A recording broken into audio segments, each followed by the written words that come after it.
রাজধানীর বাংলা মোটরে কোটা সংস্কার আন্দোলনে সহিংসতার সুষ্ঠু তদন্ত এবং আটক হওয়া শিক্ষার্থীদের দ্রুত মুক্তির দাবিতে মানববন্ধন করেছেন পরিকল্পনাবিদরা। শুক্রবার সকাল 11টায় প্ল্যানার্স টাওয়ারের সামনে বৃষ্টি উপেক্ষা করে নগর মানববন্ধনে অংশ নেন পরিকল্পনাবিদরা। এ সময় নগরবিদরা চলমান পরিস্থিতি স্বাভাবিক রাখতে বৈষম্য বিরোধী ছাত্র আন্দোলনের দেয়া 9 দফা দাবি বাস্তবায়নে পূর্ণ সমর্থন জানান।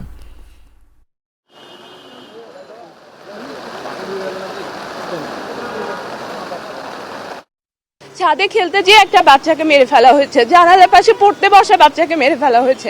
কেন? এটা কি স্বাধীন বাংলাদেশের চিত্র? এই স্বাধীনতা দেখতে চেয়েছি আমরা।